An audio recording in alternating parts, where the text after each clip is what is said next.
hasn't grown up watching at least one Nickelodeon show, from SpongeBob to iCarly to even Pig Goat Banana Cricket?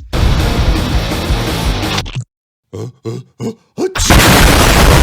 company originated as a free-to-air TV network from Germany, but was under the name Cube, Q-U-B-E. The slime fetish company changed its name to Nickelodeon after a movie theater called Nickelodeons, which means a combination of the Greek word theater, which is Odeon, and the cost to attend the venue, which was 5 cents. And that brings us to today, with a channel dedicated to Nickelodeon cartoons and even a live-action show such as Danger Force, which is a sequel to Henry Danger, and even a live-action reboot of the very OddParents.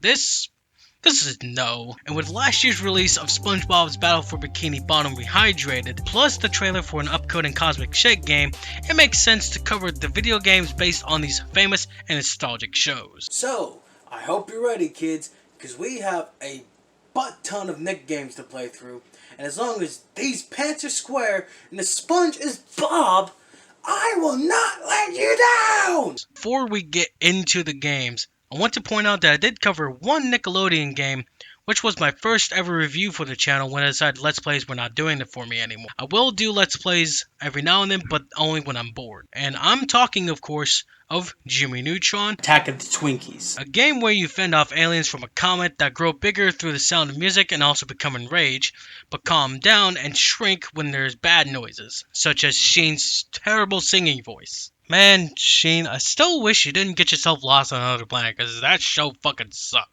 Honestly, I wish I had done a bit better with the review, such as this part where I borrowed gameplay so I could make a joke here because of the footage getting corrupted, and I'm fine with the jokes I made, but how I delivered them didn't make much of an impact in my opinion. We look at ourselves in the mirror. Okay, Jimmy has voices in his head. He's gone mad! So do you know what that means? Yes, I'm going to re-review that same very game that I reviewed last year. So welcome, everybody. Neutron, Attack of the Twinkies. Right then. So I originally gave this game a grade of B-, and I stopped doing letter grades after Super Trucks Racing, but I still think this game is decent. Yeah, you can't skip any of the cutscenes, and Jimmy is still a psychopath who still talks to himself and doesn't respect his friends' depressive moments, but the game is still worth playing if you're just itching to play a Jimmy Neutron game. Being able to control Goddard so we could turn him into Chop Suey, creating a plentiful amount of inventions with some gizmos that are completely satire, but award you in-game trophies for completion. The only drawback besides the unskippable story elements is how finicky capturing Twinkies can be. You switch between a noise ray and a capture vacuum, and you need to run toward the bigger Twonks for long enough with the noise ray in order for it to take effect. But despite that, the game is still decent, and it won't be taxing to try out for yourself. Alright, now that we got that out of the way, I'm going to take a look at some games that I never, ever touched from my childhood.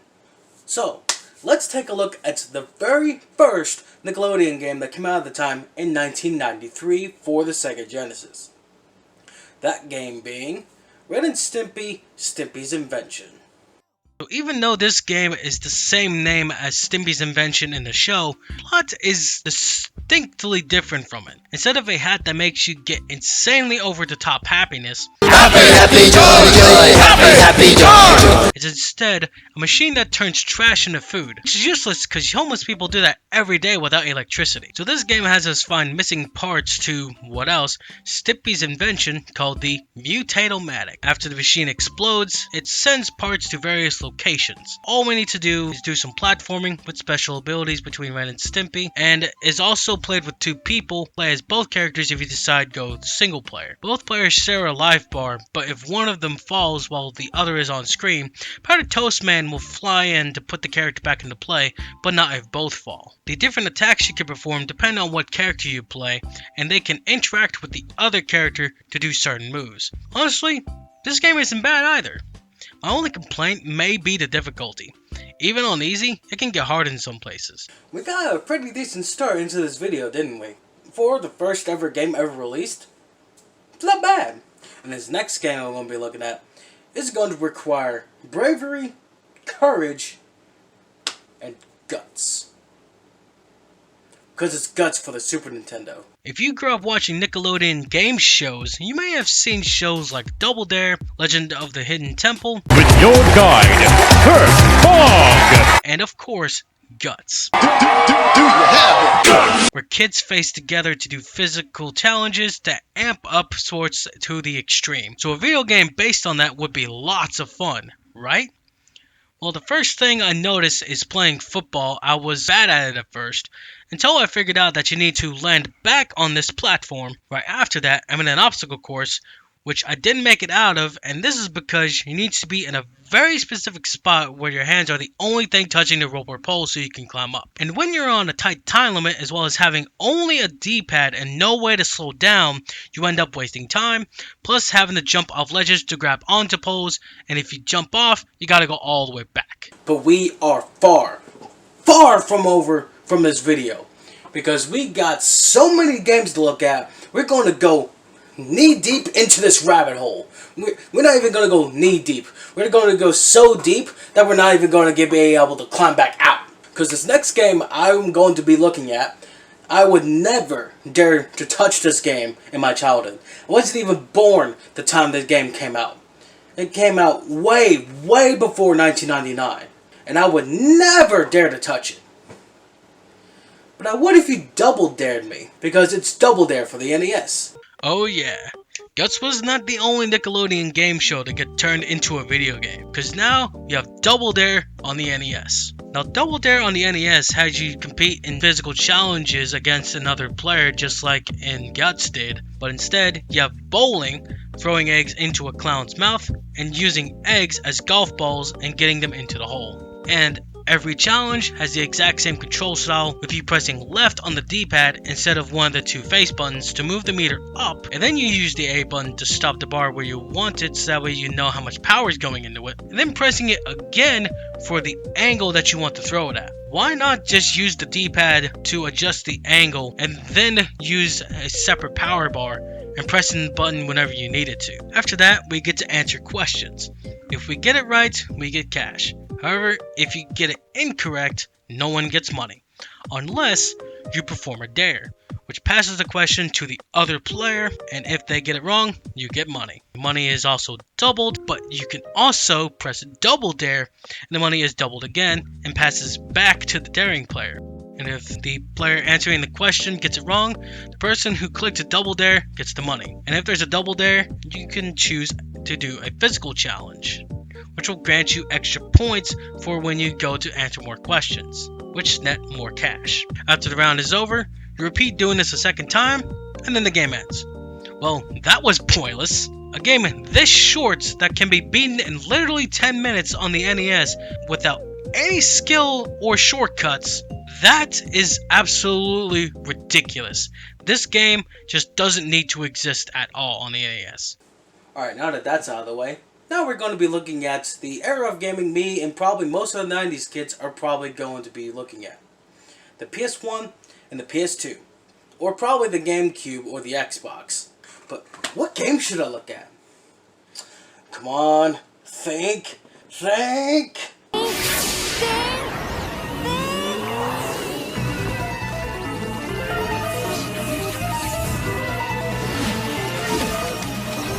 Brain Blast! Let's take a look at the very first Jimmy Neutron game. Alright, let's boot up the game, get to the level select screen, and ah! Jimmy? What happened? You look like you just survived a war. Yeah, this game is infamous for having not air fuel graphics.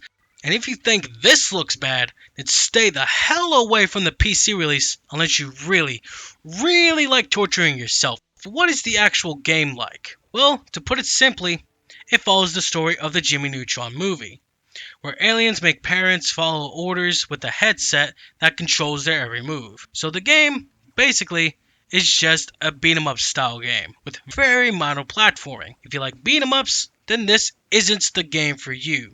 The only thing that this game has going for it is the memes, because of its creepypasta-like graphics, the gameplay being boring without anything to break it up at best. And also, there's already a good Jimmy Neutron game that's tolerable. Sure, it came out after, but we're looking at this in the present, not the past. You know, that game left such a bad taste in my mouth. I wish we had a decent game to play, like Fairly Odd Parents. Now this game is kind of unique because the other games we looked at are based on actual movies or episodes of their respective series. But this game, as well as their other Fairly Odd Parents games, it has its own original story. Timmy wishes he didn't have to follow the rules because he doesn't want to get out of bed, so it comes true and it makes it so the next person who touches the book gets to do wish powers. And of course, Vicky gets the book. Doing this has broken the rules so much that Fairy Court takes away their wands and gives them training wands instead. For this, we need to collect 5 stars to grant a single wish, and doing so will grant us a page of the rules. Along the way, finding Crimson Chin cards that grant us unlockables in the extras menu. After the tutorial level, I decided to go join the Girly Scouts. So, let's go camping! No way that Squirrely Scouts are better than Cream Puffs, especially when the Cream Puffs are under my control! Vicky, I know you are only a teenager, but the only reason why you exist is because your mom became a cream puff herself before deciding not to leave you as a stain in the mattress. Other than that, it's a decent game, but nothing to write home about, and there's definitely worse, but I definitely wouldn't like this game more if the audio wasn't so bad.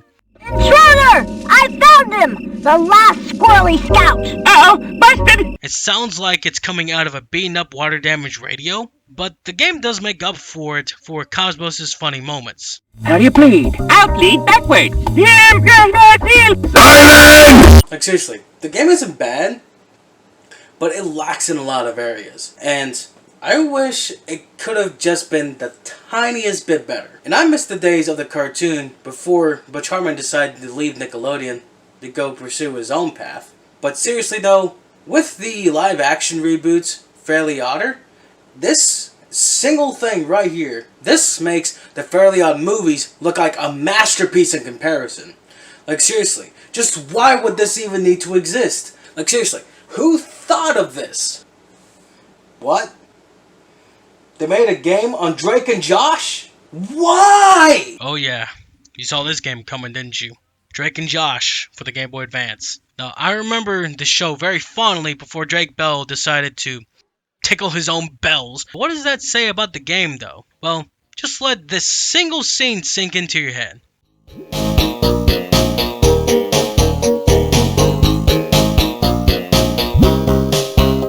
Tell me, is that Drake and Josh?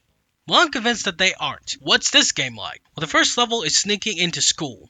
And with the graphics like this, looking nothing like it did in the show, it's basically just a definition of a shovelware title. Why would anyone make this? You know that turd that Amber Heard shot into the pool? That wasn't a turd in that pool. That was Drake and Josh for the Game Boy Advance. I don't think I can play any more of that game. I need to go do something with my life. Like, I need to go outside, go ride a bike, go snowboarding, skateboarding, go skydiving or something. But you know what, I'm too lazy, so I'm just going to play a game of it instead. And it has to be Nickelodeon based, so what is there that has extreme sports like that? Oh yeah, I remember, Rocket Power! You would think, maybe, just maybe, we could get a game based on a cartoon with extreme sports in it to be amazing. So the first stage is a downhill snowboarding session where you need to get to the bottom of the mountain before the time runs out, kind of like Cool Borders. But also you need to go through these banners to get more time to get to the bottom, and you can also pick up lightning bolts for a temporary speed boost. After that, we get to rollerblading, and we need to collect all the bike parts in the stage, except you only have 2 minutes, which is a very tight time limit, as the parts are scattered all over the map and are way too hard to find. This wouldn't be so bad if controls were not so god-awful. It'd be easier to control a train that had its brakes cut. Instead of copying Tony Hawk's control style, it instead remaps everything. You still jump with the X button, but now that is your flip button instead of the square button. Circle is still grab, triangle does nothing, and now grinding is with the square button. And you want to know how you do different moves with these buttons in mind? With the analog stick, not the directional pad. So you aren't going to be as precise as you can be. Plus, not being able to do combos, you can only do like 2 moves in a same combo and not have a combination of buttons to do a special move like in Tony Hawk. And speaking of which, in Tony Hawk games, you do a specific combination to do a front flip or back flip, and in this game, they changed it to the R1 and L1 buttons. And do you want to know when this game came out? 2001. 1 year after Tony Hawk Pro Skater 2 came out. On the same month, on the same damn console. And I know some of y'all are going to defend this game for you playing it in your childhood. But nostalgia doesn't always mean good. But let's face the facts. The game sucks, we all grew up, and at some point we have to just look back at the past and think, God, we played some shit back in the day. But that's okay, because some of the games we do play today that we played from our childhoods that's still decently good, it makes us feel like kids again. And you know what? Let's actually play a game where we play as babies. Like Rugrats. Rugrats Search for Reptar is a game that lets you play as a baby, and the objective is to find missing pieces to a Reptar puzzle. Where's my Reptar puzzle? And to do this, you need to go around the house as a level select and pick a stage and complete different tasks. Find all the Easter eggs before this brat takes them all in a time limit, or finding Spike in a maze before hog riding him to chase around a duck. At the same time, you collect Reptar bars as well as bottles to refill your health, and at the end of each stage, you get a piece of the puzzle. Now this game isn't too bad, but I do have some complaints with it. Like, the graphics are decent, but they turned the intro of the show into 3D, but honestly, I would have much rather had a 2D FMV scene because the intro here just doesn't work as well. And also the loading screen being a pre-roll intro for the mini segments of the episodes not working as well either, because it would sound like this.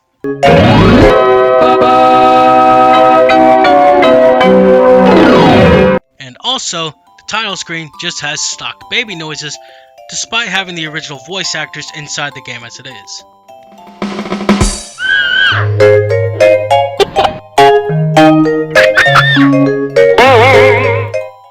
But it does make up for it for having amazing music for it, having the original music from the show as well as having some of its own that captured the original magic of the show as well. Coincidentally though, all of the levels are based on episodes of the show, so it's like we are playing through them as if we were a part of those episodes. But the controls aren't great, I'm gonna be honest. Like, constantly running into walls, having no camera controls besides having a button that recenters your camera, but also needing to have a running start to be able to jump over any sort of gap. But if you can look past those flaws, this game can be a good time because it's cute, it's easy to play, and the music is pretty good. But like everyone in life, we have to grow up at some point. And you know what we do when we have to grow up? We play a game of the Rugrats growing up as well. So we are going to play All Grown Up Express Yourself. Oh yeah, remember this from the 2000s? I surely did. However, what can I say about the game? Well, you play as Angelica, and Philip tells her about a rumor that Susie is going to become a pop star, and when we go to talk to her, it turns out that she got scammed, and basically, Susie got... Hello, your computer has virus! So, in all intents and purposes, this game is walking around, talking to NPCs, and doing mini tasks. That's all I can really say about it. It's a boring fetch quest with a mini-game compilation, and it sucks. So in this game, since you're a journalist like in one of the episodes of the show, you need to break into people's houses in order to find people to talk to. Either way, growing up Express Yourself is just like real life. Growing up sucks, but that's okay, because growing up isn't all so bad.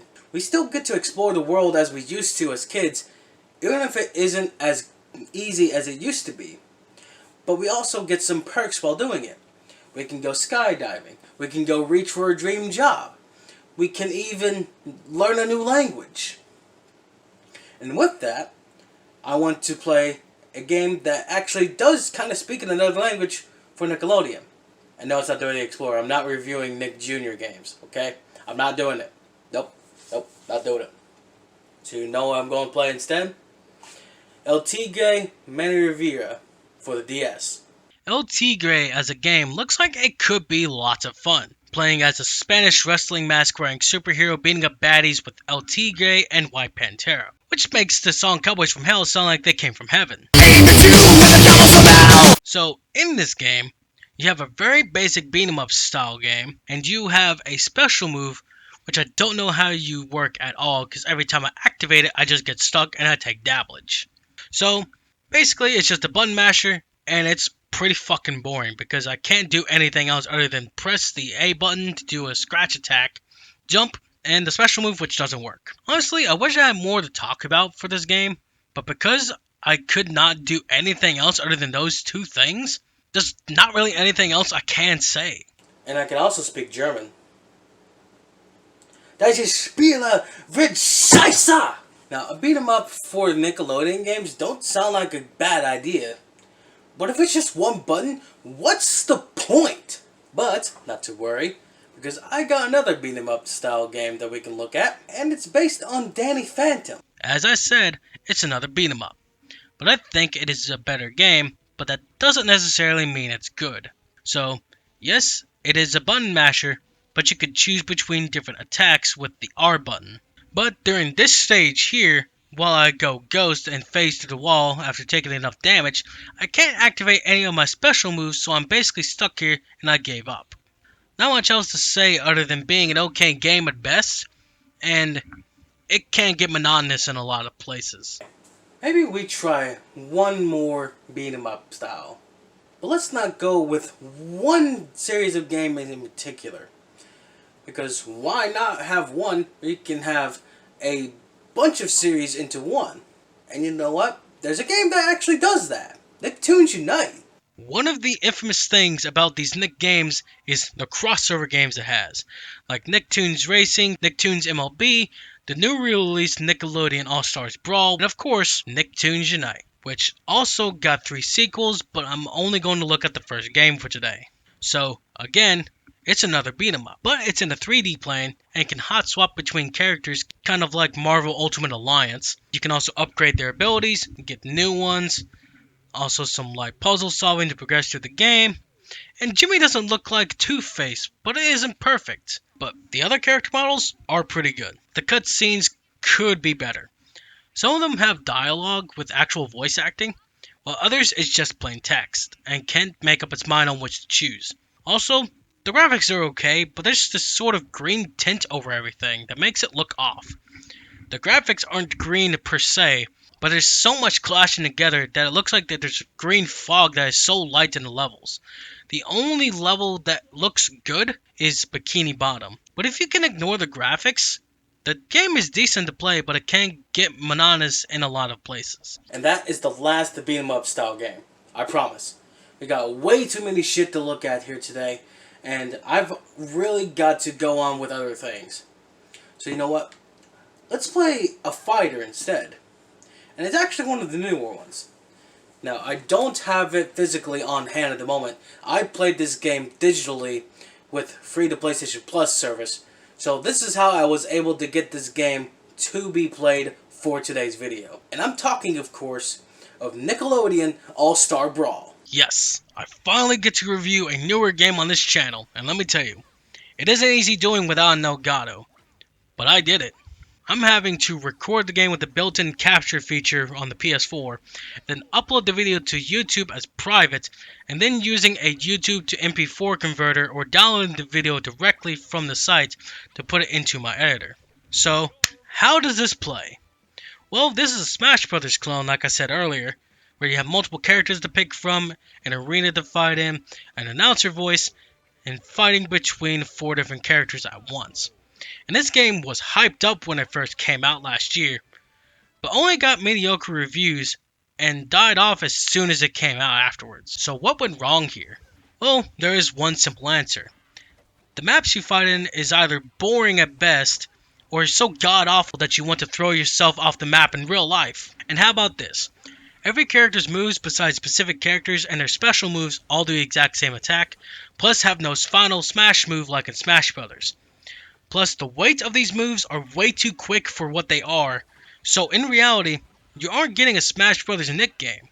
It's a wolf in sheep's clothing. Yeah, that was a letdown, wasn't it? Maybe we played one of these SpongeBob games. Now, we're not going to be taking a look at many SpongeBob games.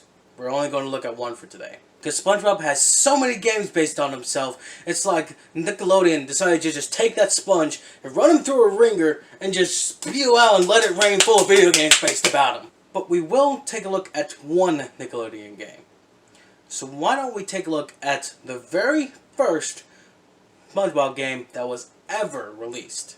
SpongeBob, Legend of the Lost Spatula for the Game Boy Color. Yeah, the first SpongeBob game to come out was on the Game Boy Color and not Super Sponge for the PS1. So we are on a quest to find a missing spatula that goes to an old statue SpongeBob finds. And to search for it, we have to catch jellyfish with a net and make buff guys run away when something unmanly like a bubble so much as touches them. So in this game, we have to go to different locations to find other items and chests that could also contain clues on where the spatula is. SpongeBob himself and some other characters don't look too bad besides a few inclusions in this game. Other than that, it's not terrible, but just why? But everything we looked at today, piss in the wind. Because the next game we're going to be looking at could make or break this entire video. So I hope it doesn't suck. It has to at least be decent or at least somewhat amazing. So let's take a look at one more Nickelodeon game. I do have a physical copy of this, but I only have the disc. I don't have the case with it. So, I apologize. So let's get this going. The next game I'm going to be reviewing that will end this video off is Avatar: The Last Airbender. There you go. It's fixed. Alright, this is the final stretch. So what do I think about this game? Well, this is going to surprise you. But Avatar, for the PS2, or probably the GameCube, or probably the Xbox, depending on where you get it from, is an RPG. Gasp. Yeah, I bet you didn't expect that coming, did you? You level up with XP, a merchant you can buy items and sell your own duplicate items from, special moves you can unlock as you gain stats from wearing certain items and as well as leveling up, quests to complete and side missions. Start of the game is only blocking and basics 2 swipe moves, but you gain more as you level up, and you also have other characters join your party that you can switch between to get different abilities. The graphics are also pretty much spot on, besides the cutscenes, which use the art style of the show, which don't look that great. And the voices don't go in feature length when talking to NPCs in regular game, but they do in the cutscenes. But you can pick between choices of what to say to them, as well as an ability called a focus move, which if you find it, it will turn into a short game of press this button at the right time, and then a chest will open up. However, some chests in the world cannot be opened unless you have a focus move that is high enough. Honestly, I was not expecting this game to slap as hard as it did. Like, no cap, this is the best Nickelodeon game that you can buy. No joke. Why isn't this game getting a remaster, guys? This deserves a remaster. I mean, this even surpasses Battle for Bikini Bottom. How does that even happen? Like, come on. I would gladly play this over and over again because there's so much replay value with it because of it being an RPG. But what can I say about some of the games I looked at today? Well, there's definitely some ups, there's definitely some downs. There's one really good one that you should go and look for, and there's some questionable ones. But to be honest, there's really only a few games that I could recommend in this video. Those being Juba Neutron Attack of the Twinkies, Avatar: The Last Airbender, maybe Nicktoons Unite, and that's really it. But I think I'm done for this video. I hope y'all enjoyed, and if you did, smash that like button, subscribe if you're new, and click the bell icon so you get notified when I upload. And until then, I'll holler at you later.